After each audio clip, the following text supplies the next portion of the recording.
لن تضلوا ما تمسكتم بهما كتاب الله وسنة رسول الله صلى الله عليه وسلم صدق صادق الأمين صلى الله عليه وسلم. புகழ் அனைத்தும் அல்லாஹ் ஒருவனுக்கே உரித்தாக. அவருடைய சாந்தியும் சமாதானமும் சத்திய தூதர் ஹதரத் ரசூலுல்லாஹி ஸல்லல்லாஹு அலைஹி வஸல்லம் அவர்கள் மீதும், அன்னாருடைய வாழ்க்கை வழிமுறைகளை அப்படியே பின்பற்றிய சத்திய சஹாபாக்கள், தாபீன்கள், தபா தாபீன்கள், நல்லவர்கள், நம்மவர்கள் அனைவர் மீது உரித்தாக. பேரன்புமிக்க பெரியோர்களே, சங்கைக்குரிய அல்லாஹ்வின் நல்லடியார்களே, அல்லாஹ்வுடைய மகத்தான கிருபையினால் ரமலான் மாதத்தினுடைய இந்த தொடர் சொற்பொழிவு நிகழ்வின் 5ஆம் நாள் அமர்விற்காக நாம் எல்லாம் இங்கே ஒன்று கூடியிருக்கிறோம். அன்பிற்கினிய சகோதரர்களே, நாம் ஏற்றிருக்கிற இஸ்லாமிய மார்க்கத்தை பொறுத்தவரையில் அல்லாஹ்வுடைய வேதமாகிய அல் குர்ஆனுடைய வசனங்களும், நபிகள் நாயகம் ஸல்லல்லாஹு அலைஹி வஸல்லம் அவர்களுடைய வாழ்வியல் சார்ந்த வார்த்தைகளும் பல்வேறு விதமான மனித பண்புகளை மனித சமூகத்திற்கு கற்றுக் கொடுத்தாலும் கூட அவைகளுக்கெல்லாம் மிகுந்த முக்கியத்துவத்தோடு சொல்லப்பட்ட ஒரு விஷயம், மனிதன் மனிதனை நேசிக்க வேண்டும்.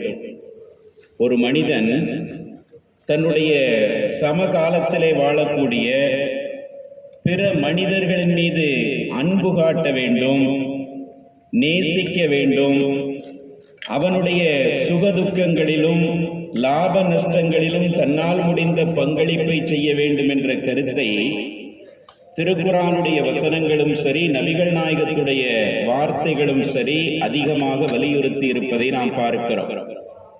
அல்லாஹு தஆலா திருக்குர்ஆனிலே ஒரு இடத்தில் சொல்லி காட்டுவான், அஹ்சின் கமா அஹ்ஸனல்லாஹு இலைக்க, அல்லாஹ் உனக்கு உபகாரம் செய்ததை போன்று நீ பிற மக்களுக்கு உபகாரம் செய்து வாழு என்று அல்லாஹு தஆலா ஒரு இடத்தில் சொல்லுவான். அதாவது எல்லா நிலைகளிலேயும் ஒரு இறை நம்பிக்கையாளனுடைய சிந்தனை எப்படி இருக்க வேண்டும் என்றால், அல்லாஹ் நமக்கு எவ்வளவோ செய்திருக்கிறான், நாம் என்ன இந்த உலகத்திற்கு செய்திருக்கிறோம், அல்லாஹ் நமக்கு நிறைய தந்திருக்கிறான், நம்மோடு சமகாலத்தில் வாழ்பவர்களுக்கு நாம் என்ன கொடுத்திருக்கிறோம் என்ற சிந்தனையோடு ஒரு முஸ்லீம் வாழ வேண்டும் என்ற கருத்தை அல்லாஹ் தஆலா இந்த இறை வசனத்திலே பதிவு செய்திருப்பதை பார்க்கிறோம். அஹ்சின் கமா அஹ்ஸனல்லாஹு இலைக்க, அல்லாஹ் உனக்கு உபகாரம் செய்ததை போன்று நீ பிறருக்கு உபகாரம் செய். அல்லாஹ்வுடைய தூதர் இதை வேறு வார்த்தையில் சொல்லி காட்டுவார்கள், இர்ஹமு மன் ஃபில் அர்தி யர்ஹமுக்கும் மன் ஃபிஸ் ஸமா. இந்த பூமியில் உள்ளவர்களுக்கு நீங்கள் இரக்கம் காட்டுங்கள், பூமியில் உள்ளவர்களுக்கு நீங்கள் கருணை காட்டுங்கள். அப்படி கருணை காட்டினால் வானத்தில் உள்ள அல்லாஹ் உங்களுக்கு கருணை காட்டுவான். ஒரு காரியத்துல ஒருத்தர் மாட்டிக்கிட்டாரு, ஒரு சங்கடத்துல ஒருத்தர் இருக்கிறாரு, அவருக்கு நம்மாலான உதவிகளை நாம் செய்தோம் என்று சொன்னால், அந்த மாதிரியான சங்கடங்களில் மாட்டிக்கொள்ள வேண்டிய இன்னொரு சூழல் நமக்கு வருகிற போது அல்லாஹ் எதிர்பாராத விதத்தில் அந்த உதவியை நமக்கு தருவான், அந்த சங்கடத்திலிருந்து நம்மை போக்குவான் என்பதை நபிகள் நாயகம் ஸல்லல்லாஹு அலைஹி வஸல்லம் அவர்கள் சொல்லுகிறார்கள். இந்த பூமியில் உள்ளவர்களுக்கு நீங்கள் கருணை காட்டுங்கள், வானத்தில் உள்ள அல்லாஹ் உங்களுக்கு கருணை காட்டுவான். இதை தன்னுடைய போதனைகள் முழுவதும் பெருமானார் செய்திருப்பதை பார்க்கிறோம். ஒரு சந்தர்ப்பத்திலே மஸ்ஜித் நபவியிலே சஹாபாக்களோடு பேசிக் கொண்டிருக்கிற போது நபித்தோழர்களை பார்த்து நபிகள் நாயகம் ஸல்லல்லாஹு அலைஹி வஸல்லம் அவர்கள் கேட்டார்கள், மன் அஸ்பஹ மின்குமுல் யௌம ஸாயிமன், தோழர்களே உங்களில் இன்றைய தினம் யார் நோன்பு வைத்திருக்கிறீர்கள் என்று கேட்டார்கள். எல்லோரும் இருக்கிற அந்த சபையில ரமலானுடைய காலகட்டம் அல்ல, அது சாதாரண காலகட்டம். அந்த நேரத்தில் கேட்டாங்க, உங்கள யார் இன்னைக்கு நோன்பு வச்சிருக்கிறீங்க? அந்த சபையில் இருந்த அபூபக்கர் சித்தீக் ரலியல்லாஹு அன்ஹு அவர்கள் சொன்னார்கள், அன யா ரசூலல்லாஹ், நான் நோன்பு வைத்திருக்கிறேன் என்று சொன்னாங்க. இரண்டாவதாக நபிகள் நாயகம் ஸல்லல்லாஹு அலைஹி வஸல்லம் அவர்கள் கேட்டார்கள், மன் தபிய மின்குமுல் ஜனாஸத்த, யார் மன் தபிய மின்குமுல் யௌம ஜனாஸத்த, இன்றைய தினம் உங்களில் யார் ஜனாசாவுடைய காரியங்களில் பங்கெடுத்துக் கொண்டார் என்று கேட்டார். இன்னைக்கு ஜனாசா தொழுகை ஏதாவது நீங்க கலந்துக்கிட்டீங்களா? ஜனாசா சம்பந்தப்பட்ட ஏதாவது காரியங்கள் உங்களை யாராவது ஈடுபட்டீங்களா என்று கேட்கும் போது அதற்கும் அபூபக்கர் சித்தீக் ரலியல்லாஹு அன்ஹு சொன்னாங்க, அன யா ரசூலல்லாஹ், நான் அந்த வாய்ப்பை இன்று பயன்படுத்தினேன்னு சொன்னாங்க. அப்ப மதீனாவுல ஜனாசா இல்லைன்னு தெரியுது. மதீனாவுல ஜனாசாவா இருந்தா எல்லாருமே கலந்திருப்பாங்க. ஏதோ ஒரு வெளிப்பகுதியிலே ஜனாசா ஏற்பட்டிருக்கிறது, ஒருவர் இறந்திருக்கிறார், அந்த காரியத்தில் கலந்து கொண்டு அபூபக்கர் வந்திருக்கிறார்கள் என்று தெரிகிறார். அதனால் அபூபக்கர் சொன்னாங்க, நான் இன்றைய தினம் ஒரு ஜனாசாவினுடைய காரியத்தில் பங்கெடுத்தேன். நபிகள் நாயகம் ஸல்லல்லாஹு அலைஹி வஸல்லம் அவர்கள் மூன்றாவதாக கேட்டார்கள், மன் அத்அம மின்குமுல் யௌம மிஸ்கீனன், உங்களில் யாராவது இன்று ஏழைக்கு உணவளித்தவர்கள் இருக்கிறீர்களா என்று கேட்கும் போது அந்த கேள்விக்கும் அபூபக்கர் சித்தீக்கிடம் இருந்துதான் பதில் வந்தது, நான் கொடுத்தேன். இன்றைய தினம் ஏழைக்கு உணவளிக்கக்கூடிய வாய்ப்பு எனக்கு கிடைச்சது. நபி அவர்கள் நான்காவதாக கேட்டார்கள், மன் ஆத மின்குமுல் யௌம மரீலன், உங்களில் யாராவது இன்றைய தினம் நோயாளியை நலம் விசாரிக்க சென்றீர்களா என்று கேட்டார். அதற்கும் அபூபக்கர் சித்திக் தான் சொன்னாங்க, நான் அந்த பணியை செய்தேன் என்று சொன்னாங்க. அல்லாஹ் தஆலா அப்படிப்பட்ட ஒரு வாய்ப்பை அவர்களுக்கு கொடுத்திருந்தார். எல்லா வகையான நற்காரியங்களிலேயும் ஈடுபடக்கூடிய அந்த நிலை, நற்காரியங்களில் முதன்மையாக தன்னை ஈடுபடுத்தக்கூடிய நிலை அதற்கு அபூபக்கர் சித்திக் ரலியல்லாஹு அன்ஹு அவர்களுடைய வாழ்வில் வழக்கமாகவே இடம்பெற்றிருப்பதை பார்க்கிறோம். அந்த அடிப்படையில் இந்த 4 விஷயங்களையும் நான் இன்று செய்தேன் என்று நபி அவர்களிடத்திலே சொல்லுகிற போது பெருமானார் சொன்னார்கள், மா இஜ்தமஅன ஃபீ இம்ரஇன் இல்லா தகலல் ஜன்னா, இந்த 4 பண்புகள் எவரிடத்தில் இருக்கிறதோ, யாரிடத்தில் இந்த 4 விஷயங்களும் ஒன்று கூடி வந்து விடுகிறதோ அவர் நிச்சயமாக சொர்க்கம் செல்லுவார் என்று பெருமானார் சொன்னாங்க. அந்த இடத்திலேயும் அபூபக்கர் சித்திக் அவர்களுக்கு சொர்க்கவாசி என்ற சுப செய்தி கிடைக்கிறது. இந்த 4 விஷயங்களில் யார் முனைப்பு காட்டுகிறாரோ அவர் சொர்க்கவாசி என்ற சுப செய்தியை பெருமானார் சொன்னாங்க. இந்த 4 விஷயத்தை நம்ம எடுத்து பார்த்தோம்னா, நோன்பு வைக்கிறத தவிர மற்ற 3 காரியங்களுமே மனிதர்களோடு சம்பந்தப்பட்ட காரியங்கள் தான். நோன்பு வைக்கிறது மட்டும்தான் அது அல்லாஹ்வுக்கு நமக்கு மத்தியில் உள்ளது. மற்ற 3 காரியங்களை எடுத்து பார்த்தா பிற மனிதர்களோடு சம்பந்தப்பட்ட காரியமாக இருக்கிறார். ஒருவர் இறந்து போய் விடுகிறார், அந்த ஜனாசாவுக்கு தேவைப்படுகிற உதவிகளை செய்கிறோம், கஃன் இடுகிறோம், அதை குளிப்பாட்டுகிறோம், அடக்கம் செய்கிறோம், அல்லது இன்னும் பிற காரியங்களில் ஈடுபடுகிறோம் என்றால் அது ஒரு மனிதன் இன்னொரு மனிதனுக்கு ஆற்றுகின்ற கடைசி கடமை என்று பெருமானார் சொன்னாங்க. அது மனிதன் சம்பந்தப்பட்டது. அதற்கு அடுத்து ரசூல் ஸல்லல்லாஹு அலைஹி வஸல்லம் அவங்க கேட்டாங்கல்ல, ஏழைகளுக்கு யாராவது இன்று உணவளித்தீர்களா? அந்த உணவளித்தல் என்ற செயல்பாடும் மனிதர்களோடு சம்பந்தப்பட்டது. கடைசியாக கேட்ட நோயாளியை நலம் விசாரித்தல் என்பதும் மனித நேயத்தோடு சம்பந்தப்பட்டது. இந்த 4 விஷயங்களில் 3 விஷயங்களை எடுத்து பார்த்தால் மனித நேயத்தோடு சம்பந்தப்பட்டதாக பெருமானார் சொல்லிவிட்டு, இந்த பண்புகள் யாரிடத்தில் வழக்கமாக இருக்கிறதோ அவர் நிச்சயமாக சொர்க்கம் செல்லுவார் என்று நபிகள் நாயகம் ஸல்லல்லாஹு அலைஹி வஸல்லம் அவர்கள் தெளிவுபடுத்தி இருப்பதை பார்க்கிறோம். இந்த கருத்தை அவர்களுடைய வாழ்நாளில் ஒவ்வொரு கட்டத்திலேயும் பெருமானார் பதிவு செய்து கொண்டே வந்திருக்கிறார். மக்காவிலிருந்து மதீனாவிற்கு ஹிஜ்ரத் செய்து வருகிறார்கள். ஹிஜ்ரத்துடைய பயணத்தை பொறுத்தவரையில் நமக்கெல்லாம் தெரியும், எவ்வளவு பெரிய அடக்குமுறைகளுக்கு மத்தியிலே அவர்கள் அந்த பயணத்தை மேற்கொண்டு பல்வேறு விதமான அநீதங்களை சந்தித்ததற்கு பிறகுதான் மக்காவிலிருந்து மதீனா மண்ணிற்கு அவர்கள் வருகிறார்கள். அப்படி மதீனாவிற்கு அவர்கள் வந்தவுடன் மதீனா முழுவதும் அவர்களுடைய அந்த வருகையை குறித்த செய்தி பரவுகிறது. அல்லாஹ்வுடைய தூதர் வந்திருக்கிறார்கள், மக்காவிலிருந்து மதீனாவிற்கு வந்து விட்டார்கள் என்று சொன்னவுடன் மக்காவிலே உள்ள மக்கள் எல்லாம் இஸ்லாத்தை ஏற்றுக்கொண்ட பல்வேறு பெருமக்களும் பெருமானாரை சந்திப்பதற்காக கூட்டம் கூட்டமாக வருகிறார்கள்.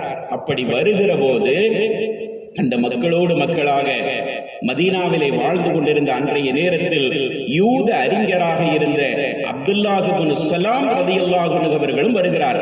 அவர் அப்பொழுது இஸ்லாத்தை ஏற்றுக்கொள்ளவில்லை. அவர் ஒரு யூத அறிஞராக இருந்தார். தௌராத் வேதத்தினுடைய கருத்துக்களை மிக தெளிவாக அறிந்து வைத்திருந்த ஒரு மார்க்க அறிஞராக அவர் இருந்தார். அவர் பெருமானாரை பார்ப்பதற்காக அல்லாஹ்வுடைய இறுதி தூதருடைய அடையாளங்களை எல்லாம் அவர் முந்தைய வேதங்களில் படித்து வைத்திருந்ததினால் அதை பரிசோதித்து பார்க்கும் விதமாக அவர் நபியை சந்திப்பதற்காக வருகிறார். வந்தவுடன் மக்களுக்கு மத்தியில் பெருமானார் ஒரு உரை நிகழ்த்தி கொண்டு இருக்கிறார். மதீனா வாழ்க்கையில் நபி அவர்கள் நிகழ்த்திய முதல் உரை அதுதான். மதீனாவிற்கு அப்பொழுதுதான் வந்திருக்கிறார்கள். அந்த உரை நிகழ்த்தி கொண்டிருக்கிற போது அப்துல்லாஹ் இப்னு ஸலாம் அவர்கள் பெருமானாரை சந்திக்கிறார்கள். மக்களோடு மக்களாக நிற்கிறார்கள். தன்னை யார் என்று காட்டிக்கொள்ளவில்லை. இப்பொழுது அப்துல்லாஹ் இப்னு ஸலாம் ரலியல்லாஹு அன்ஹு அவர்கள் பிற்காலத்தில் சொல்லுகிறார்கள், முதலாக பெருமானாரை பார்த்த உடனேயே நான் ஒரு முடிவுக்கு வந்துவிட்டேன். இந்த முகம் பொய் சொல்லுகின்ற நபரின் முகம் அல்ல. அந்த முகத்தை பார்த்த உடனேயே அந்த பரக்கத் பொருந்திய அருள் முகத்தினுடைய அந்த தோற்றத்தை பார்த்த உடனேயே இது பொய்யனுடைய முகம் அல்ல, இந்த முகம் பொய் சொல்லாது என்பதை நான் தீர்மானித்துக் கொண்டேன். அந்த அளவிற்கு அவர்களுடைய முகம் பரக்கத் நிறைந்ததாக, பொலிவு நிறைந்ததாக இருந்தது என்று அப்துல்லாஹ் இப்னு ஸலாம் சொல்லுகிறார். அதற்கு அடுத்து சொல்லுகிறார், பெருமானார் அன்றைய உரையில் முதலாக எதை குறித்து பேசினார்கள் என்றால் மனித நேயத்தை குறித்து பேசினார்கள். மதீனாவுடைய வாழ்க்கையில் நபி ஸல்லல்லாஹு அலைஹி வஸல்லம் அவர்கள் முன்வைத்த முதல் கருத்தே மனித நேயம் சம்பந்தப்பட்டதாக இருந்தது. என்ன பேசினாங்க? அப்துல்லாஹ் இப்னு ஸலாம் சொல்லுகிறார், அது ஹதீஸ்களிலே பதிவு செய்யப்பட்டிருக்கிறது. யா அய்யுஹன் நாஸ் அஃஷுஸ் ஸலாம், மக்களே நீங்கள் உங்களுக்கு மத்தியில் சலாமை பரப்புங்கள். ஒருவரை ஒருவர் சந்தித்துக் கொள்ளுகிற போது சலாம் சொல்லிக் கொள்ளுகிற அந்த நடைமுறையை நீங்கள் பரவலாக்குங்கள். லிமன் அரஃப்த வமன் லம் தஅரிஃப், தெரிந்த நபருக்கும் தெரியாத நபருக்கும் யாரா இருந்தாலும் சரிதான், அவர் முஸ்லிம்னு தெரிஞ்சா அவருக்கு சலாம் சொல்லுகிற அந்த வழக்கத்தை நீங்கள் ஏற்படுத்திக் கொள்ளுங்கள் என்று முதலாவதாக சொல்லுகிறார். மதீனா மண்ணில் பெருமானார் சொன்ன முதல் கருத்து இதுதான், உங்களுக்கு மத்தியிலே சலாமை பரப்பிக் கொள்ளுங்கள். தெரிந்தவர்களுக்கும் தெரியாதவர்களுக்கும் நீங்கள் சலாம் சொல்லுகிற அந்த வழக்கத்தை ஏற்படுத்திக் கொள்ளுங்கள். பல்வேறு சமயங்களில் இந்த கருத்தை பெருமானார் பேசியிருக்கிறார்கள். ஒரு கட்டத்தில் கூட சொல்லுவார்கள், கியாமத்து நாள் நெருங்கி வருகிற போது சலாம் சொல்லுகிற அந்த நடைமுறை என்பது ரொம்ப அரிதாக போய்விடும். எந்த அளவிற்கு மாறிவிடும் என்றால், தெரிந்தவர்களுக்கு மட்டும் சலாம் சொல்லுவார்கள், தெரியாதவர்களுக்கு சலாம் சொல்ல மாட்டார்கள். இது கியாமத்துடைய அறிகுறி என்று பெருமானார் சொன்னார். ஆனால் உள்ளங்கள் இணைக்கப்படுவதற்கு ரெண்டு முஸ்லிம்கள் சந்தித்துக் கொள்கிற போது சொல்லப்படுகிற சலாம் ஒரு முக்கிய காரணமாக இருக்கிறது என்பதை பல்வேறு கட்டங்களில் பெருமானார் சொல்லி இருக்கிறார்கள். அதை தன்னுடைய முதல் உரையிலே சொன்னார்கள், நீங்கள் மக்களுக்கு மத்தியிலே ஒருவருக்கொருவர் சந்திக்கின்ற போது சலாமை பரப்பிக் கொள்கிற வழக்கத்தை ஏற்படுத்திக் கொள்ளுங்கள். இரண்டாவதாக பெருமானார் சொன்னார்கள், பசித்தவருக்கு உணவளிக்கின்ற பழக்கத்தை நீங்கள் ஏற்படுத்திக் கொள்ளுங்கள். உங்களுடைய வாழ்நாளில் உங்களால் முடிந்த அளவிற்கு முடிந்த கட்டங்களில் பசித்தவர்களுக்கு உணவளிக்கின்ற பழக்கத்தை நீங்கள் ஏற்படுத்திக் கொள்ளுங்கள். வசிலுல் அரஹாம, மூன்றாவதாக உங்களுடைய இரத்த பந்த உறவுகளை நீங்கள் சேர்ந்து வாழுங்கள். உறவுகளுக்கு மத்தியில் நீங்கள் கருத்து வேறுபாடு கொள்ளாதீர்கள். உறவுகளுக்கு மத்தியில் பிளவை ஏற்படுத்திக் கொண்டு சின்ன சின்ன பிரச்சனைகளை எல்லாம் பெரிதாக்கி கொண்டு நீங்கள் உறவுகளை முறித்துக் கொண்டு வாழாதீர்கள். இரத்த பந்த உறவுகளை சேர்ந்து வாழுங்கள். அதற்கு அடுத்து சொன்னாங்க, வஸல்லூ பில் லைலி வன்னாசு நியாமுன், மக்கள் எல்லாம் தூங்கிக் கொண்டிருக்கிற இரவு நேரத்தில் அல்லாஹ்வை தொழுகின்ற வழக்கத்தை நீங்கள் ஏற்படுத்திக் கொள்ளுங்கள். நடுநிசி நேரத்திலே எழுந்து தஹஜ்ஜுடைய நேரத்திலே தொழுகிற வழக்கத்தை நீங்கள் ஏற்படுத்திக் கொள்ளுங்கள். இந்த பழக்கம் உங்களிடத்திலே இருக்குமேயானால் ததுகுலுல் ஜன்னத பிஸலாமின், நீங்கள் சுவனத்திற்கு எந்த விதமான சிரமமும் இல்லாமல் நுழைவீர்கள். பெருமானாருடைய வார்த்தை. எப்படி அந்த முதலாவது சொன்ன அந்த செய்தியிலே 4 விஷயங்களை சொல்லி இந்த 4ம் யாரிடத்திலே இருக்கிறதோ அவர் சொர்க்கத்திற்கு செல்லுவார் என்று சொன்னார்களோ, இங்கேயும் பெருமானார் சொல்லுகிறார்கள் 4 விஷயங்களை சொன்னார்கள். ஒன்று சலாமை பரப்புதல், இரண்டாவதாக பசித்தவர்களுக்கு உணவளித்தல், மூன்றாவதாக இரத்த பந்த உறவுகளோடு சேர்ந்து வாழுதல், நான்காவதாக இரவு நேரத்தில் இறைவனை நின்று வணங்குதல். இந்த தன்மை யாரிடத்தில் இருக்கிறதோ அவர் சொர்க்கத்திற்கு செல்வது ரொம்ப சுலபமாக இருக்கும், அவர் சுவனவாசி என்பது உறுதி செய்யப்பட்டது என்று தன்னுடைய முதல் உரையிலேயே நபிகள் நாயகம் ஸல்லல்லாஹு அலைஹி வஸல்லம் அவர்கள் மனித நேயம் சார்ந்த அந்த விஷயத்தை பதிவு செய்திருப்பதை நாம் பார்க்கிறோம். இது பல்வேறு கட்டங்களில் ஒரு சந்தர்ப்பத்தில் கூட ரசூல் ஸல்லல்லாஹு அலைஹி வஸல்லம் அவங்கள்ட்ட ஒரு தோழர் வந்து கேட்பார், ஐயுல் இஸ்லாமி கைருன் யா ரசூலல்லாஹ், அல்லாஹ்வுடைய தூதரே இஸ்லாத்திலேயே ரொம்ப சிறந்த பண்பு எது என்று கேட்பார். அப்படி கேட்கின்ற போது நபிகள் நாயகம் ஸல்லல்லாஹு அலைஹி வஸல்லம் அவர்கள் இந்த 2 விஷயத்தை சொல்லுவாங்க. துத்இமு தஆம, ஒன்று பசித்தவனுக்கு நீ உணவளிப்பது, துக்ரிஉ ஸலாம, இரண்டாவதாக சலாமை பரப்புவது. தெரிந்தவருக்கும் தெரியாதவருக்கும் யாரையெல்லாம் நீங்கள் சந்திக்கிறீர்களோ சந்திக்கின்ற பொழுதெல்லாம் சலாமை பரப்புகின்ற அந்த வழக்கமும் பசித்தவர்களுக்கு உணவளிக்கின்ற அந்த வழக்கமும் இஸ்லாத்தினுடைய சிறந்த பண்பாடுகளாக இருக்கிறது என்று நபிகள் நாயகம் ஸல்லல்லாஹு அலைஹி வஸல்லம் அவர்கள் சொல்லுவார்கள். அல்லாஹ்வுடைய தூதரின் காலத்தில் வாழ்ந்த பெருமக்களை பார்க்கிறோம். இந்த வார்த்தையின் மீது நம்பிக்கை கொண்டவர்களுக்கு அதனுடைய பரக்கத்தை அவர்களுடைய வாழ்நாளிலேயே அல்லாஹ் தஆலா காட்டியிருக்கிறார். ஆயிஷா நாயகி சம்பந்தப்பட்ட ஒரு செய்தி ஹதீஸ்களில் இடம்பெற்றிருக்கு. ஒரு நாள் ஆயிஷா நாயகி நோன்பு வச்சிருக்கிறாங்க, நஃபிலான நோன்பு. நோன்புடைய நேரத்தில் இருக்கும்போது நோன்பு திறக்கிறதுக்கு கொஞ்ச நேரத்துக்கு முன்னாடி ஒரு யாசகர் வந்து அவர்களுடைய வீட்டிலே பசியோடு இருக்கிறேன், ஏதாவது இருந்தால் தாருங்கள் என்று கேட்கிறார். கேட்கும்போது ஆயிஷா நாயகி தன்னுடைய பக்கத்தில் இருந்த பணிப்பெண்ணிடத்தில் சொன்னாங்க, வீட்டில் ஒரு ரொட்டி வச்சிருக்கிறேன், அதை எடுத்து கொடுன்னு சொன்னாங்க. வீட்டில் சாப்பிடுறதுக்காண்டி ஒரு ரொட்டி வச்சிருக்கிறேன், அதை எடுத்து அவர்கிட்ட கொடுன்னு சொன்னாங்க.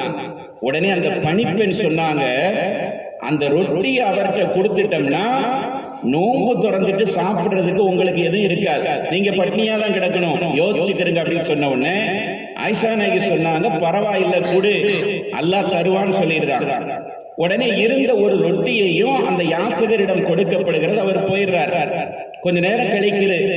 அந்த இஃப்தாருடைய நேரம் நெருங்கி வருகிற போது ஒரு ஆடு ஆயிஷா நாயகிக்கு பக்கத்து வீட்டில் இருந்து அறுத்து அந்த ஆட்டினுடைய இறைச்சியில் பெருவாரியான பகுதி ஆயிஷா நாயகிக்கு அன்பளிப்பாக கொடுக்கப்படுகிறது.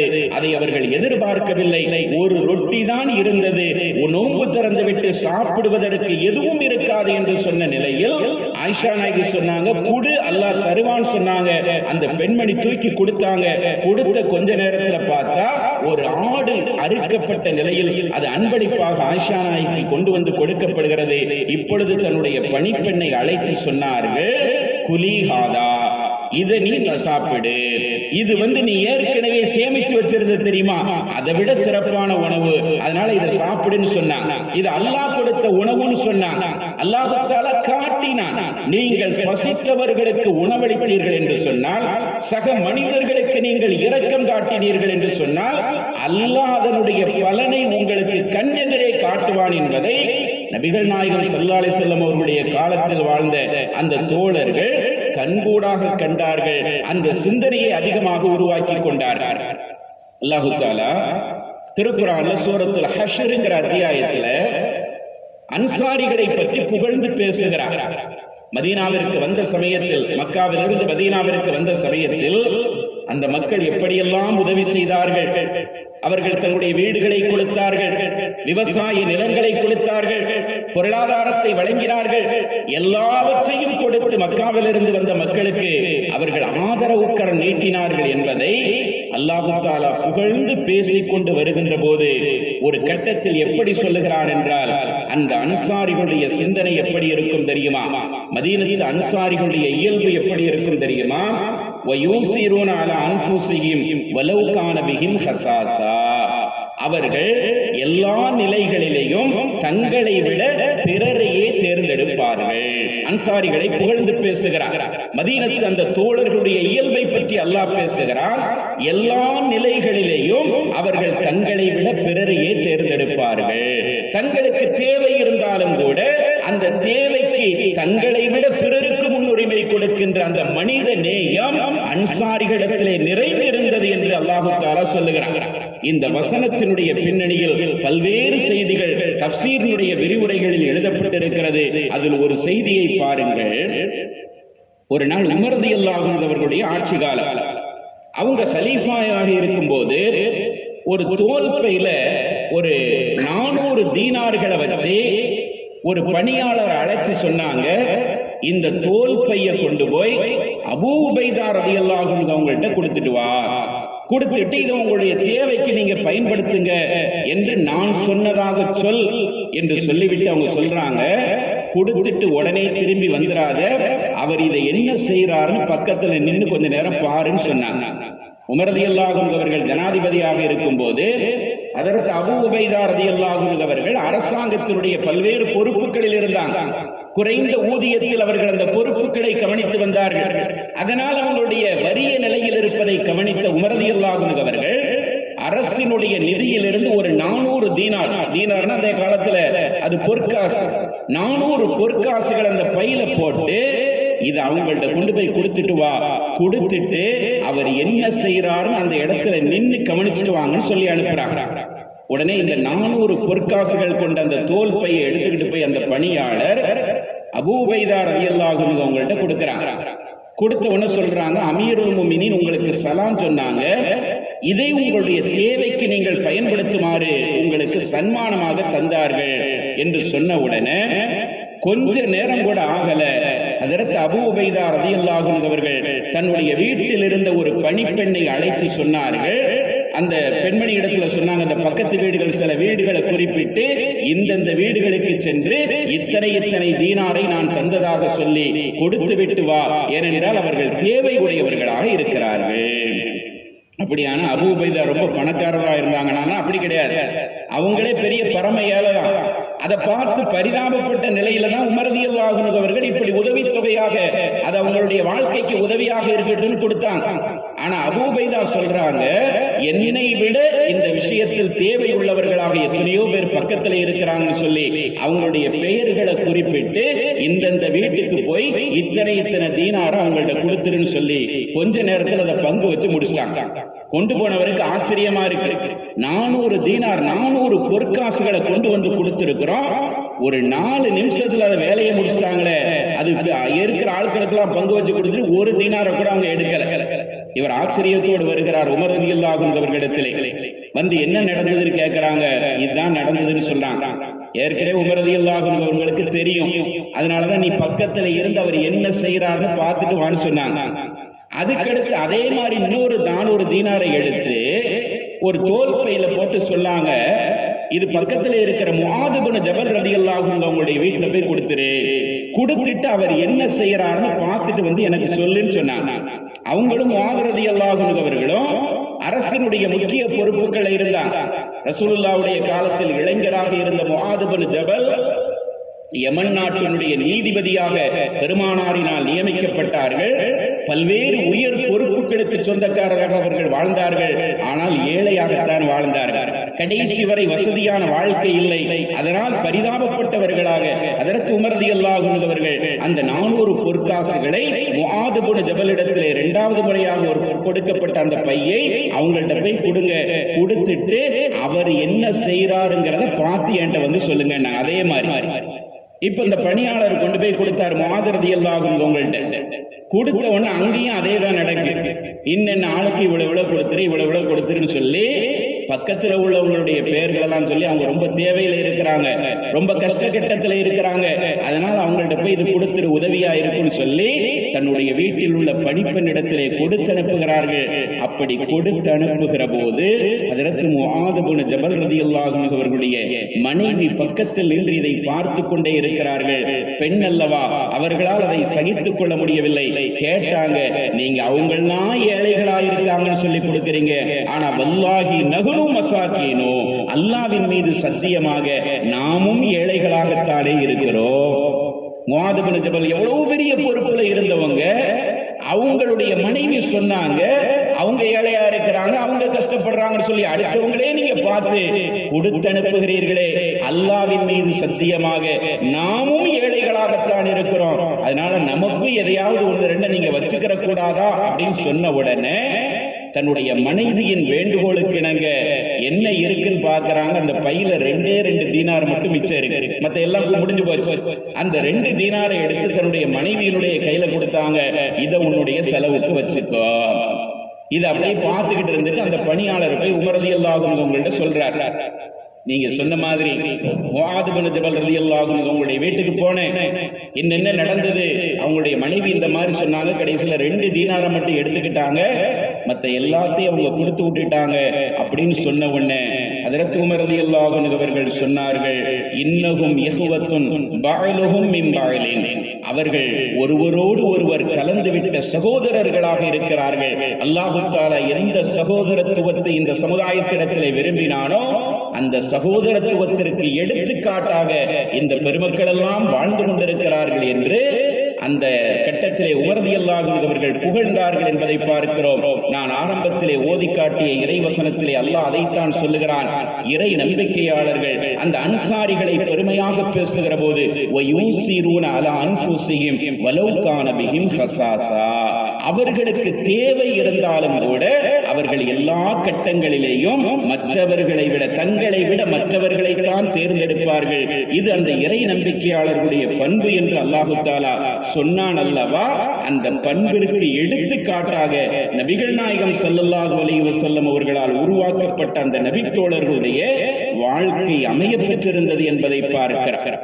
எந்த அளவிற்கு என்றால் மரணத்தின் விளிம்பிற்கு வருகிற சமயத்திலே கூட தங்களை விட மற்றவர்களை தேர்ந்தெடுக்கிற ஒரு மாபெரும் ஒரு தன்மை, மனிதநேயத்திற்குரிய அந்த பண்போ ஹஜ்ரத் ரசூலுல்லாஹி ஸல்லல்லாஹு அலைஹி வஸல்லம் அவர்களுடைய தோழர்களிடத்திலே இருந்தது என்பதை பார்க்கிறோம்.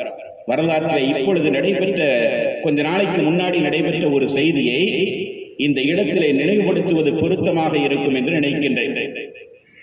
அதாவது 1993ஆம் ஆண்டு நடைபெற்ற ஒரு நிகழ்வு.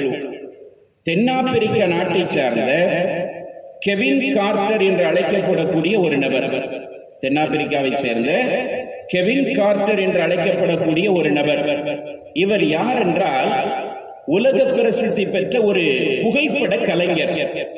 உலக புகழ் பெற்ற மிக ஃபேமஸாக பேசப்பட்ட அந்த காலகட்டத்தில் 90களில் எல்லாம் மிக பிரபலமாக பேசப்பட்ட புகைப்பட கலைஞர், ஒரு பத்திரிகையாளர்.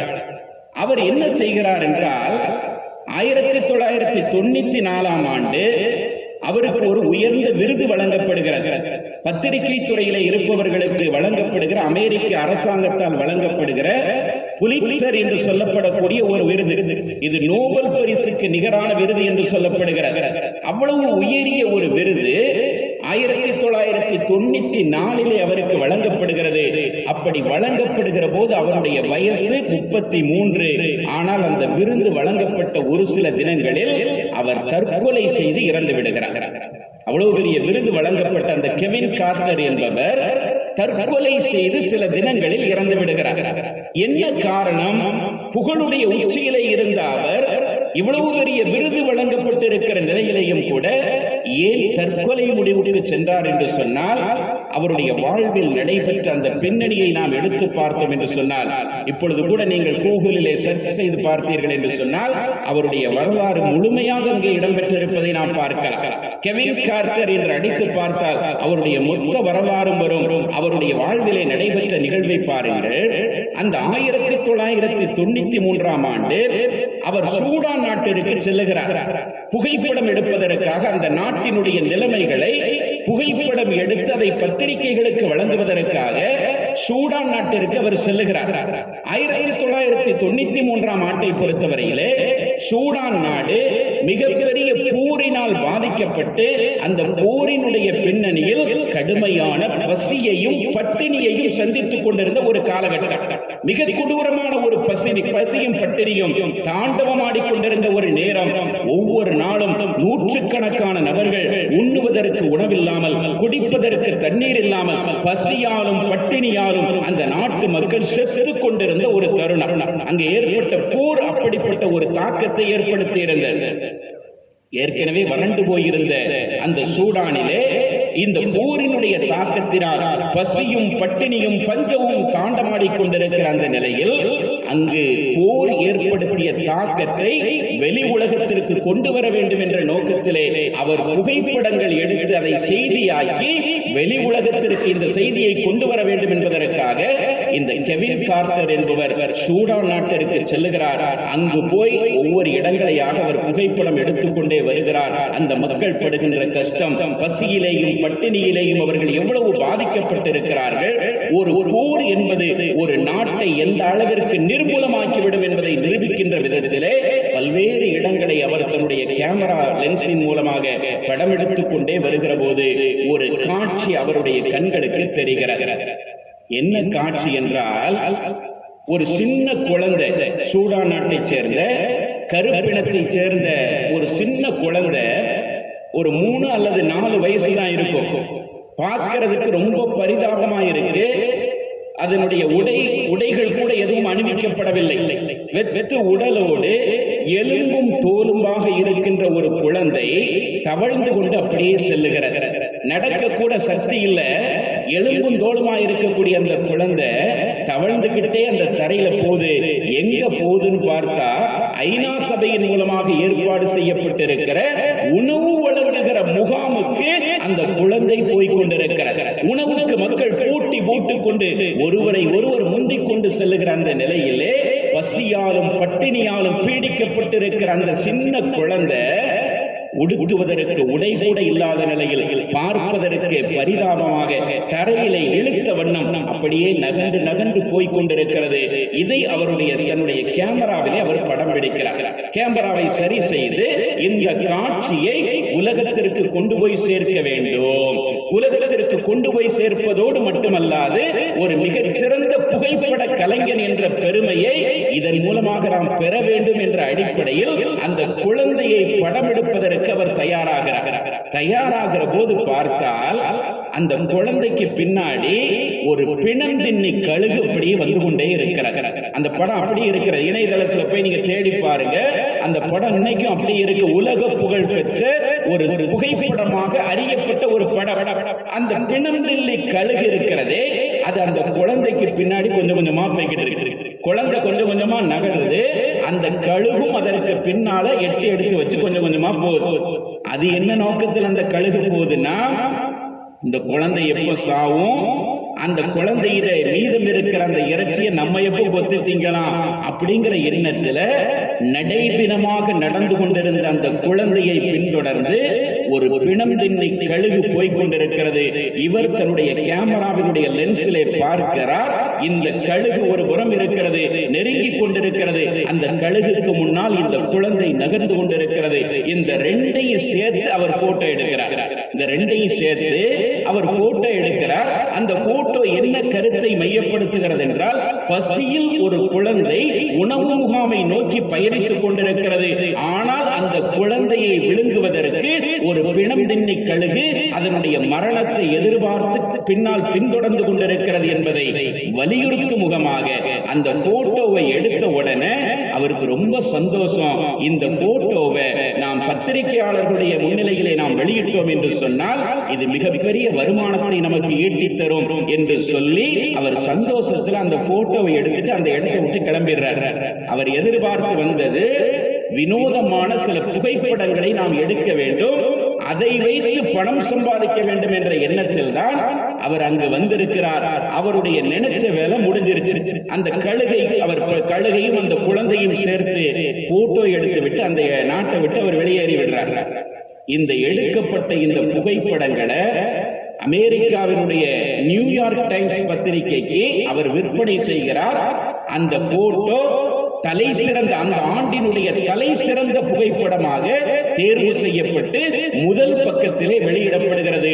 ஒரு போர் ஒரு நாட்டை எந்த அளவிற்கு கொண்டு சென்றிருக்கிறது என்பதற்கு இந்த புகைப்படமே சாட்சி என்று சொல்லி அந்த படம் நியூயார்க் டைம்ஸ் முதல் பக்கத்திலே அச்சிடப்பட்டு அது விநியோகிக்கப்படுகிறது. நாடு முழுவதும் பரபரப்பாக அந்த படம் பேசப்படுகிறது. அந்த பத்திரிகையினுடைய தலைமையகத்திற்கு தொடர்ந்து டெலிபோன்கள் வந்து கொண்டிருக்கிறது. வந்த போன் கால்கள் எல்லாம் எதை குறித்து விசாரித்தன என்றால், அந்த குழந்தை என்ன ஆனது, உங்களுடைய போட்டோகிராஃபர் அப்படி போட்டோ எடுத்து விட்டு வந்து விட்டார். அவருக்கு தேவை இதை வச்சு காசு பார்க்கணும், விசித்திரமான ஒரு காட்சியை படமாக்கணுங்கிற நோக்கத்துல போனாரு, எடுத்துட்டு வந்துட்டாரு. அந்த குழந்தையினுடைய நிலைமை என்னாச்சு?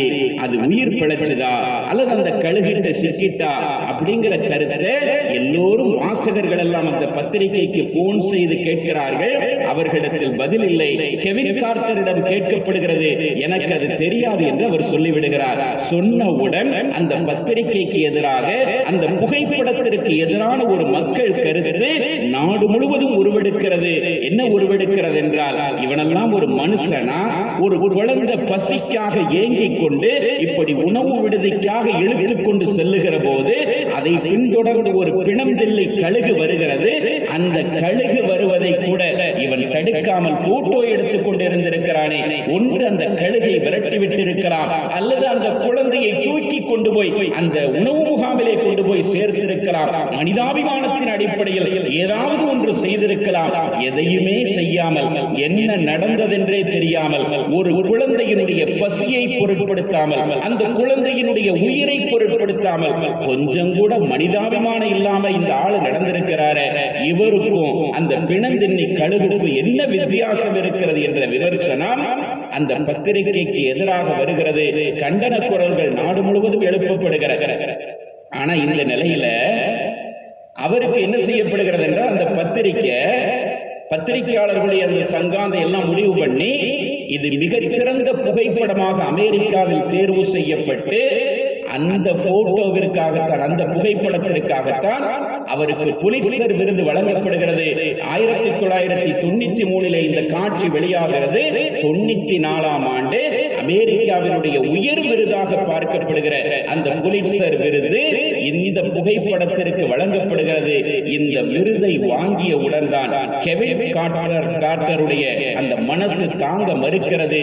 மனிதாபிமானம் இல்லாமல் நடந்து விட்டோமே, இந்த விருதுக்காக, பணத்திற்காக, பணத்தை சம்பாதிக்க வேண்டும், இந்த புகைப்படத்தை காசாக்க வேண்டும் என்பதற்காக கொஞ்சம் கூட மனிதாபிமானம் இல்லாமல் நடந்திருக்கிறோமே, நமக்கும் அந்த கழுகுக்கும் என்ன வித்தியாசம் இருக்கிறது என்று மனித நேயத்தோடு நாம் நடந்து கொள்ளவில்லையே என்று அவர் தன்னைத்தானே வஞ்சித்துக் கொண்டவராக ஒரு முடிவுக்கு வருகிறார். அந்த முடிவினுடைய வெளிப்பாடுதான் தற்கொலை செய்து இறந்து விடுகிறார்.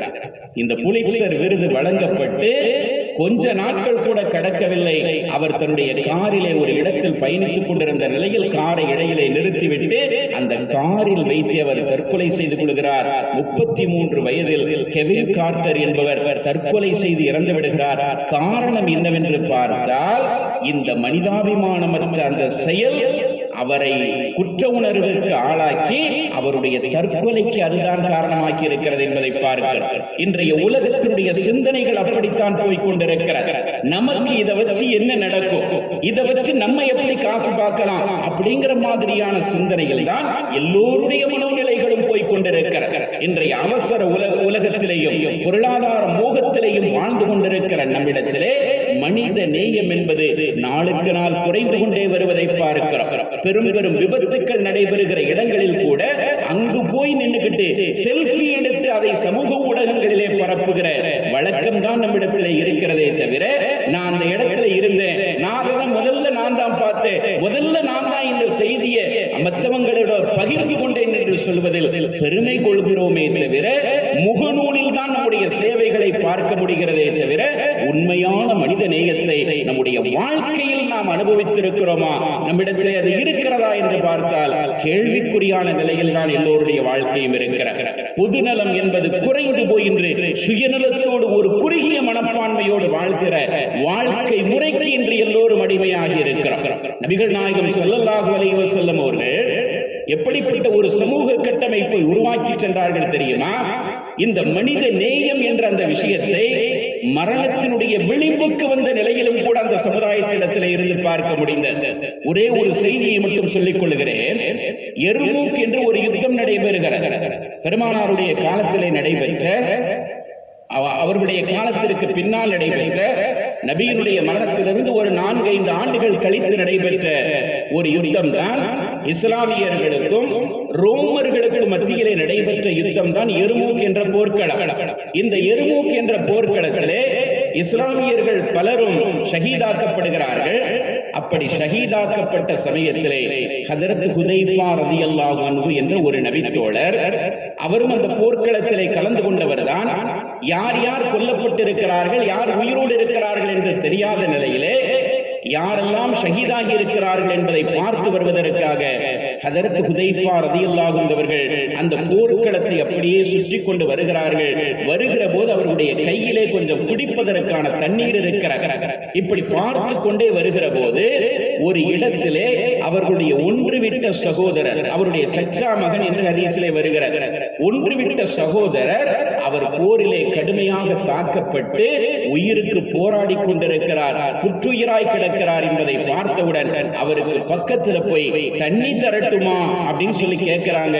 அவரும் தாங்க என்று சொல்லி தலையை அசைக்கிறார். தன்னுடைய கையில் இருக்கிற தண்ணீரை எடுத்து அந்த தன்னுடைய சகோதரருக்கு கொடுக்க முனைகிற போது பக்கத்தில் இன்னொரு சகோதரர் அதே போரினால் பாதிக்கப்பட்ட நிலையில் உயிருக்கு போராடி கொண்டிருக்கிற அவர் தண்ணீர் கேட்பதை போன்று சாடை செய்கிறார். இதை பார்த்தவுடன் உயிருக்கு போராடி கொண்டிருந்த இந்த ஹுதைஃபா ரலியல்லாஹு அன்ஹு அவர்களுடைய சகோதரர் சைகை காட்டுகிறார், அங்கே செல்லுங்கள், எனக்கு தண்ணி வேண்டாம், மரணத்தினுடைய விளிம்புக்கு வந்த அந்த நிலையிலேயும் எனக்கு நீங்க தண்ணி கொடுக்கிறத விட அவருக்கு கொடுங்க, அங்க போங்கன்னு சொல்லி அவர் கையை காட்டின உடனே ஹுதைஃபா ரலியல்லாஹு அன்ஹு அவர்கள் அந்த நபருடைய பக்கத்துல போய் பார்த்தா அது ஹிஷாம் இப்னுல் அம்ர் என்று அழைக்கப்படக்கூடிய ஒரு தோழர்.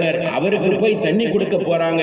அவருக்கு அடுத்து மூன்றாவதாக இன்னொருவர் முணங்கிக் கொண்டு கிடக்கிறார். அவரும் தண்ணீரை பார்த்தவுடன் கேட்பதை போன்று தெரிந்தவுடன் அந்த ஹிஷாம் என்ற தோழர் சொல்லுகிறார், எனக்கு வேண்டாம், அவருக்கு போய் தண்ணியை கொடுங்கன்னு சொல்லி அவரை பார்த்து கையை காட்டின உடனே ஹுதைஃபா ரலியல்லாஹு அன்ஹு அவர்கள் இந்த மூன்றாவது நபரிடத்துல தண்ணியை கொண்டுகிட்டு போறாங்க. போறதுக்குள்ள அந்த மூன்றாவது நபருடைய ரூஹு பிரிந்து விடுகிறது. இன்னா லில்லாஹி வ இன்னா இலைஹி ராஜிஊன். கடைசி கட்டத்தில் உயிருக்கு போராடி கொண்டிருந்த நிலையில தண்ணி கூட குடிக்கிறதுக்கு வழி இல்லாம அவருடைய ரூஹு பிரிந்திருது. உடனே ஹுதைஃபா ரலியல்லாஹு அன்ஹு வேகமா அந்த இரண்டாவது நபர் ஹிஷாம் என்பவர்கிட்ட ஓடி வராங்க. அவருக்காவது கொடுப்போன்னு இங்க வர்றதுக்குள்ள அவருடைய ரூஹும் பிரிந்து விடுகிறது. மூன்றாவதாக தன்னுடைய சகோதரர், தன்னுடைய ஒன்றுவிட்ட சகோதரிடத்துல ஓடி வராங்க. அவருடைய ரூஹும் பிரிந்திருது. மூணு பேருமே ஒரு சொட்டு தண்ணீர் கூட குடிக்காத நிலையில் ஷஹீதாக்கப்பட்டு விடுகிறார்கள். அவருடைய ரூஹு பிரிந்து விடுகிறார். மரணத்தினுடைய விளிம்புக்கு வந்த கட்டத்திலேயும் கூட பெருமானார் எப்படிப்பட்ட மனிதர்களை உருவாக்கி சென்றார்கள் என்றால், தான் என்ற அந்த சுயநலத்தோடு சிந்திக்காமல் தான் சார்ந்த சமூகத்திற்கு என்ன செய்ய முடியும், அடுத்தவர்களுக்கு எப்படியெல்லாம் உதவ முடியும் என்ற அந்த சிந்தனையோடு தான் மரணத்திற்கு வந்த நிலையிலும் கூட சிந்திக்கிற ஒரு சமுதாயத்தை நபிகள் நாயகம் ஸல்லல்லாஹு அலைஹி வஸல்லம் அவர்கள் உருவாக்கி சென்றார்கள் என்பதை பார்க்கிறோம். ஆனால் இந்த பழக்கம் இன்று குறைந்து கொண்டே வருகிறது. சுயநலத்தோடு வாழுகிற மனிதர்களாக நாம் உருவெடுத்துக் கொண்டிருக்கிறோம். தம்பியை பார்த்து அண்ணன் பொறாமைப்படுகிறார், அண்ணனை பார்த்து தம்பி பொறாமைப்படுகிறார், மகனை பார்த்து தந்தை ஒரு மாதிரி நினைக்கிறார், தந்தையை எதிரியாக மகன் பார்க்கிறார். இப்படிப்பட்ட ஒரு வாழ்க்கை முறையிலே நாம் வாழ்ந்து கொண்டிருக்கிறோம். யாருக்கு அடுத்தவனை பத்தி எந்த கவலையும் இல்லை.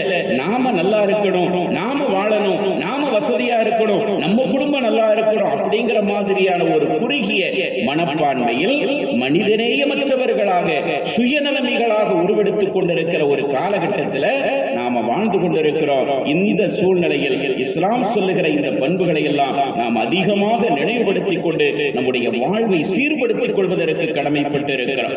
நபிகள் நாயகம் ஸல்லல்லாஹு அலைஹி வஸல்லம் அவர்கள் மனிதர்களை நேசித்தார்கள், நேசிக்க கற்றுக் கொடுத்தார்கள். எல்லா நிலைகளிலேயும் அடுத்தவர்களுடைய உணர்வுகளுக்கு மதிப்பளித்து வாழுகிற ஒரு சமூகத்தை அவர்கள் வாழ்ந்த காலத்தில் உருவாக்கினார். ஒரே ஒரு செய்தியை மட்டும் சொல்லிக்கொண்டு முடிக்கிறேன். ஹஜ்ரத் ரசூலுல்லாஹி ஸல்லல்லாஹு அலைஹி வஸல்லம் அவங்களுடைய காலத்துல மதீனால ஒரு பெண்மணி இருந்தாங்க. அந்த பெண்மணியினுடைய பேரு ஹதீஸ்ல குறிப்பிடப்படல, ஆனா மனநலம் பாதிக்கப்பட்ட பெண்மணியாக இருந்தாங்க அப்படின்னு சொல்லி ஹதீஸ்ல வருது. அந்த அம்மா கொஞ்சம் மனநலம் பாதிக்கப்பட்டவங்களா இருந்தாங்க. ஒரு நாள் என்ன செஞ்சதுன்னா, அந்த பெண்மணி ரசூலுல்லாஹ் மஸ்ஜித் நபவியில இருந்து பேசிக்கிட்டு இருக்கிறாங்க. அந்த அம்மையார் மஸ்ஜித் நபவியினுடைய வாசல்ல வந்து நின்றுகிட்டு ரசூலுல்லாஹ்வை கூப்பிடுது, வெளியே வாங்க. அவங்களுக்கு என்ன தெரியும், அந்த பெண்மணிக்கு எதுவும் தெரியாதல்லவா. ரசூலுல்லாஹ்னா யாரு, அல்லாஹ்வுடைய தூதர்னா யாரு, அவருடைய மரியாதை என்ன, எதுவுமே தெரியாது. அந்த அம்மா வாங்கன்னு கூப்பிடு. ரசூலுல்லாஹ் வாராங்க. அந்த அம்மா சொல்லுது, உங்கள்கிட்ட எனக்கு சில தேவைகள் இருக்கு, அதை நீங்க நிறைவு செஞ்சு தரணுங்க. ரசூலுல்லாஹ்வுடைய கையை பிடிச்சிட்டு அப்படி சொன்னுச்சுன்னு ஹதீஸ்ல வருது. பெருமானாருடைய கரத்தை பிடிச்சிட்டு என் கூட வாங்க, எனக்கு சில தேவைகள் இருக்கு, அதை நீங்க நிறைவேற்றி தரணும்னு சொன்ன உடனே நபிகள் நாயகம் ஸல்லல்லாஹு அலைஹி வஸல்லம் அவங்க அந்த பெண்ணுக்கு பின்னாடியே போனாங்க. ஹதீஸ்ல அப்படி வருது. அந்த அம்மா கையை பிடிச்சி தரதரன்னு இழுத்துக்கிட்டு ரோட்ல போய்கிட்டே இருக்கு. ரசூலுல்லாஹ்வும் போய்கிட்டே இருக்காங்க. எங்கெல்லாம் நிக்க சொன்னாங்க அங்கெல்லாம் நின்னாங்க, என்னெல்லாம் செய்ய சொல்லிச்சோ அதெல்லாம் செஞ்சாங்க. இப்படி போய்கிட்டே இருந்துட்டு அந்த பெண்மணியினுடைய வேலையை முடித்து விட்டு பெருமானார் ஸல்லல்லாஹு அலைஹி வஸல்லம் அவர்கள் மஸ்ஜித் நபவிக்கு வந்தார்கள் என்று சஹாபாக்கள் சொல்றதை பார்க்கிறோமே. இப்படி மனநலம் பாதிக்கப்பட்டவர்களுடைய உணர்வுகளுக்கு கூட நபிகள் நாயகம் ஸல்லல்லாஹு அலைஹி வஸல்லம் அவர்கள் மதிப்பளிக்கக்கூடிய தன்மையில் இருந்திருக்கிறார். ஒரு கட்டத்தில் அவங்களுடைய வீட்டில் நடந்த ஒரு நிகழ்ச்சி, ஒரு பெண்மணி, ஒரு அபலை பெண்மணி, அதாவது பார்ப்பதற்கு ஒரு வெகுளி என்று சொல்லுவோம் அல்லவா, வெகுளியா இருக்கிறாங்களே சில பேர், மனசுல எதையுமே வச்சுக்கிற மாட்டாங்க, கள்ளங்கபடம் இல்லாம பேசுவாங்க. அந்த மாதிரியான ஒரு வெகுளி பெண்மணி, கருப்பினத்தை சேர்ந்த ஒரு பெண்மணின்னு வருது.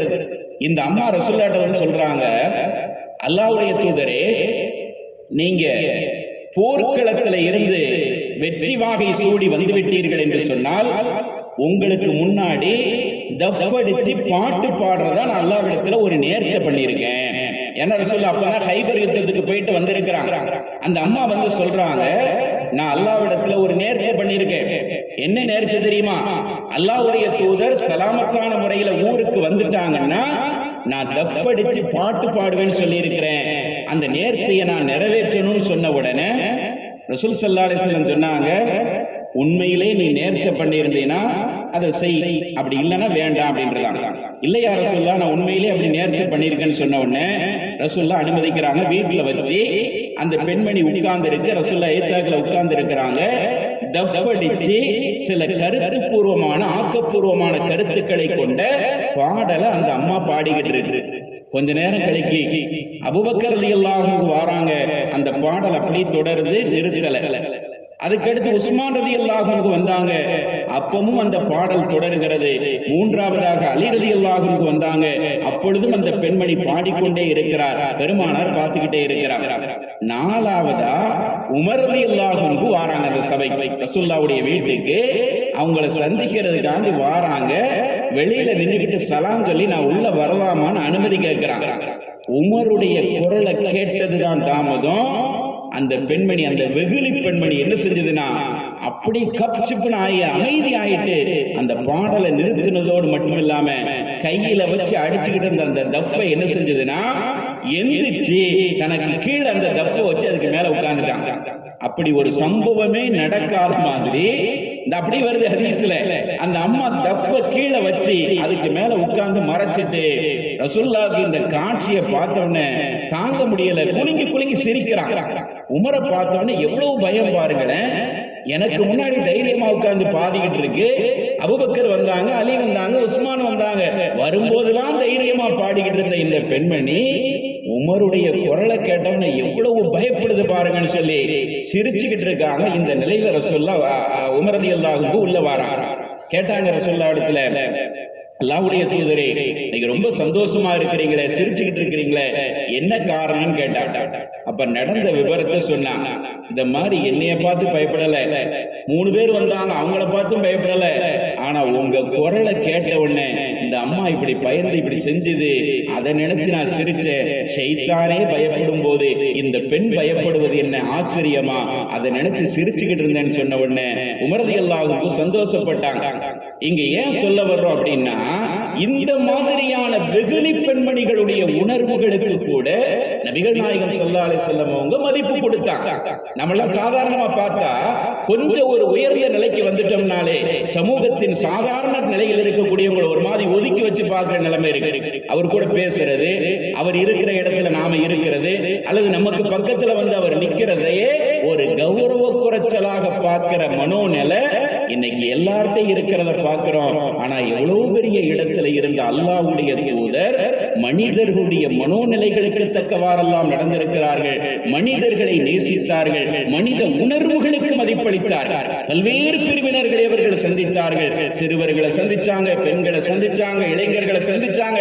எல்லாரிடத்திலையும் பழகிய பெருமானார் எல்லோருடைய உணர்வுகளுக்கு மதிப்பளித்தவர்களாக, எல்லோரையும் நேசிக்கின்ற தன்மை படைத்தவர்களாக, மனிதநேயத்தோடு நடந்து கொள்ளுகிற அந்த நடைமுறை பெருமானாருடைய வாழ்வு நிரம்ப இருக்கிறது என்பதை நாம் பார்க்கிறோம். இதையெல்லாம் சொல்லுவதற்கு என்ன காரணம் என்றால், கேட்டோம் கலைந்தோம் என்று இல்லாமல் நடைமுறைப்படுத்த வேண்டும். நம்மிடத்திலே குறைபாடுகள் இருந்து கொண்டிருக்கிறது. குறையில்லாத மனிதர்கள் யாரும் கிடையாது. ஒவ்வொருத்தருக்கும் ஒவ்வொரு விதமான குறைபாடுகள் இருக்கிறது. நம்மிடத்தில் என்ன குறைபாடுகள் இருக்கிறது? நம்முடைய பண்புகள் இஸ்லாமிய வட்டத்திற்குள் இருக்கிறதா? இஸ்லாம் கற்றுத்தந்த அந்த நாகரிகத்திற்குள் இருக்கிறதா? அல்லது அதை விட்டு விலகிச் செல்கிறோமா என்பதை ஒவ்வொருவரும் எண்ணி பார்த்து அந்தந்த பண்புகளில் இருந்து விட்டு விலகி இஸ்லாம் சொல்லுகிற அந்த நடைமுறைக்கு உள்ளே நாம் நம்முடைய வாழ்க்கையை அமைத்துக் கொள்ள வேண்டும். அதற்காகத்தான் இது போன்ற நிகழ்ச்சிகள் ஏற்பாடு செய்யப்படுகிறது. இது போன்ற விஷயங்கள் பரிமாறப்படுவதனுடைய நோக்கம் இதுதான். ஆக இஸ்லாம் மனித நேயத்தை குறித்து சொன்ன அளவிற்கு இந்த மண்ணில் வேறு எந்த மார்க்கமும் சொல்லி இருக்காது. மனித நேயத்திற்கான முழுமையான எடுத்துக்காட்டாக நபிகள் நாயகம் ஸல்லல்லாஹு அலைஹி வஸல்லம் அவர்கள் வாழ்ந்தார்கள். அவர்கள் வாழும் காலத்திலேயே அதை அப்படியே பின்பற்றுகிற ஒரு சமூகத்தை உருவாக்கி சென்றார்கள் என்பதைத்தான் இந்த நிகழ்வுகள் எல்லாம் எடுத்து காட்டிக் கொண்டிருக்கிறது. எல்லாம் அல்லாஹ் தஆலா எதை பேசினோமோ, எதை கேட்டோமோ அதன்படி செயல்படக்கூடிய நல்ல தௌஃபீக்கினை நம் அனைவர்களுக்கும் இறைவன் தந்தருள் புரிவானாக என்று துஆ செய்து கொண்டு, இன்ஷா அல்லாஹ் நாளைய தினம் பொருளாதார தேடல் குறித்து இஸ்லாம் என்ற தலைப்பில் சில செய்திகளை நாம் பகிர்ந்து கொள்ளவிருக்கிறோம். தவறாமல் வாருங்கள். உங்களுடைய நண்பர்களுக்கும் இந்த செய்தியை சொல்லுங்கள். அதிகமான நபர்களை அழைத்து வந்தால் அந்த விஷயங்கள் போய் சேருவதற்கு தோதுவாக இருக்கும் என்று நினைவுபடுத்திக் கொண்டு முடிக்கின்றேன். வாஹிர் தாவான அனில் ஹம்துலில்லாஹி ரப்பில் ஆலமீன். அஸ்ஸலாமு அலைக்கும் வரஹ்மத்துல்லாஹி தஆலா வபரகாத்துஹு.